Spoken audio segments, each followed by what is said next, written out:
আবু সাইদ মুখ ধরা চলে গেছে, শত শত ভাই বোন এখনো হসপিটালে কাতরাচ্ছে, রক্তের দাগ এখনো শুকায়নি। কিভাবে এই ক্রান্তিলগ্নে আওয়ামী দূষর মুসলিম সংখ্যাগরিষ্ঠের দেশে সমকামিতার প্রমোটকারী স্বৈরাচারের প্রত্যক্ষ দালাল মুস্তফা সরোয়ার ফারুকীর মতো মানুষ উপদেষ্টা হিসেবে নিয়োগ পায়?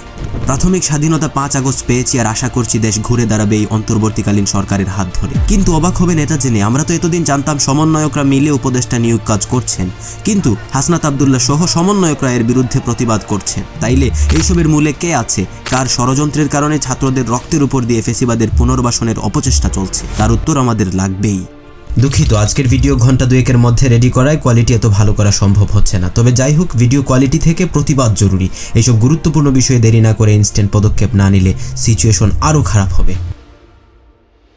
যেই জাতি রক্ত দিয়ে জীবন দিয়ে পর্যন্ত প্রতিবাদ করি, অধিকার আদায় করি আর অপশক্তি প্রতিহত করি, এই জাতির সাথে এমন তামাশা চলবে না। এই কথিত সেকুলার নাস্তিকবাদী চিন্তার বিকৃত মানসিকতার ব্যক্তির 2013 সালের একটি পোস্ট দেখে আসা যাক।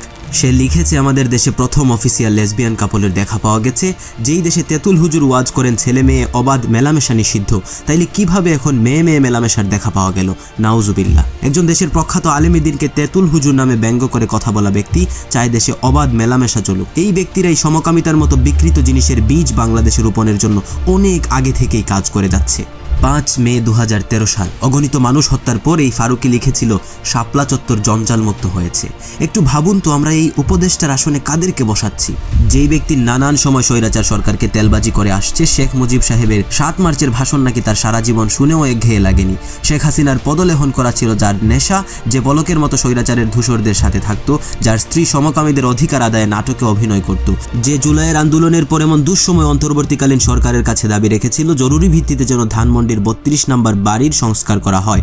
আন্দোলন পরবর্তী দেশের এই বেহাল দশা, শত শত আহত শিক্ষার্থীদের চিকিৎসা, নানান অপশক্তির হাত থেকে দেশকে রক্ষার থেকে ধানমন্ডির 32 নম্বর বাড়ি যার কাছে বড়, মুজিব পূজারী যে পরকীয়া অবাধ মেলামেশা অনৈতিক সম্পর্কের এজেন্ডা বাস্তবায়নে ছিল অ্যাক্টিভ, এমন মানুষকে কে বা কারা অন্তর্বর্তীকালীন সরকারের উপদেষ্টা বানায়? এর একটা সঠিক উত্তর প্রয়োজন। ইউনূস সরকার সহ যে বাজারে এই বর্তমান সরকারের দায়িত্বে আছেন তাদের এই জবাব দিতেই হবে। আওয়ামীপন্থী মানুষ উপদেষ্টা হচ্ছে, আজব না ব্যাপারটা? আবু সাইদ মুগ্ধের মতো হাজারো ভাই বোন প্রাণ দিল, এখনো অনেকে পঙ্গুত্ব নিয়ে বেঁচে আছে। কিসের জন্য ছিল এত সব? এই ইউনূস সরকারকে আমরা স্বৈরাচার হটিয়ে দেশ পুনর্গঠনের আশায় দায়িত্বে দিয়েছি, এই কি তার পরিণাম? এভাবে যদি আওয়ামীপন্থীরা ঠাঁই পেতে থাকে, তাইলে তো আওয়ামী লীগ যে ভাবছে, তারা স্বপ্ন দেখছে তারা আবার দেশে ফিরবে, শাসন শোষণ করবে, তাইলে তো এই পথটা ক্লিয়ার করে দেয়া হচ্ছে। না, এমনটা হতে দেয়া যাবে না। আরেকটা কথা, জুলাইয়ের আন্দোলনে ছাত্র হত্যা মামলার আসামি শেখ বশিরউদ্দিন কিভাবে উপদেষ্টা হতে পারে? যেখানে পুলিশ এখনো মামলার পূর্ণ তদন্ত করে তার নাম বাতিল করেনি, সেহেতু এই ব্যক্তি এখনো আসামি, তাও আবার ছাত্র আন্দোলনে ছাত্র মার্ডার। এই ব্যক্তি কিভাবে বাণিজ্য মন্ত্রণালয়ের দায়িত্ব পেল? একটি প্রশ্ন, কেন 11 তারিখ বশির আর ফারুকীকে উপদেষ্টা বানানোর প্রতিবাদ সভা করায় চট্টগ্রাম থেকে 5 জন মাদ্রাসা ছাত্রকে আটক করা হলো? স্বৈরাচার আমাদের গণতান্ত্রিক অধিকার হরণ করেছিল, তাই আমরা মাঠে নামতে হয়েছিল। কেন মানুষ তার গণতান্ত্রিক অধিকার হিসেবে সমকামী আওয়ামী দূষরের উপদেষ্টা হওয়ার ব্যাপারে প্রতিবাদ করতে পারে না? নতুন স্বাধীনতার পর বাক স্বাধীনতাকে আবার হরণ করা হচ্ছে। আমরা কি আবার স্বৈরশাসনের কবলে পড়তে যাচ্ছি? অন্তর্বর্তীকালীন সরকারের কাছে মেসেজ একটাই, আমরা শক্তিশালী স্বৈরাচার মাত্র কমাস আগেই বিদায় করে দিলাম। আপনারা বেশি বাড়াবাড়ি করলে পরিণাম ভয়াবহ হবে। দেশের এই কঠিন সময়ে উচিত ছিল সব দিক ট্যাকল দিয়ে দেশ বিনির্মাণে কাজ করা। কদিন পর পর কন্ট্রোভার্সির শিকার হন, নানান এলিগেশনস আসে আপনাদের উপর। কেন? মোট কথা, আওয়ামী লীগকে দেশে ফেরানোর এই পায়তারা আর দেশে সমকামিতা সহ নানান অশ্লীলতাপূর্ণ সেকুলারিজমের হাওয়া বইয়ে দেওয়ার এক এজেন্ডা আমাদের অগোচরে বাস্তবায়নের চেষ্টা হচ্ছে। কে কতটা শ্রম দিল, স্যাক্রিফাইস করলো আর দেশের ভালো চাইলো, এগুলো আমরা না দেখে এসব নোংরা মানসিকতার ব্যক্তিদের উচ্চাসনে বসাচ্ছি।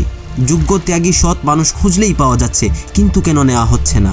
বিতর্কিত মানুষকে এই কঠিন সময়ে দায়িত্বশীল জায়গায় স্থান দেয়া গণ অভ্যুত্থানে শহীদ এবং আহতদের প্রতি অমর্যাদা আর জাতির সাথে এক চরম অন্যায়। ডিয়ার অন্তর্বর্তীকালীন সরকার, আমরা এতক্ষণে বুঝে গেছি আপনাদের মহলে অলরেডি দালাল ফ্যাসিস্ট সরকারের এজেন্ট ঢুকে গেছে। এদেরকে চিহ্নিত করে প্রতিহত করুন। আমাদের এত ত্যাগে স্বৈরাচার বিদায়ের পর যদি আপনারা স্বৈরশাসকের দায়িত্ব নিয়ে নেন, আবার না হয় মাঠে নামবো, রক্ত ঝরবে, প্রাণ যাবে, কিন্তু পতন নিশ্চিত।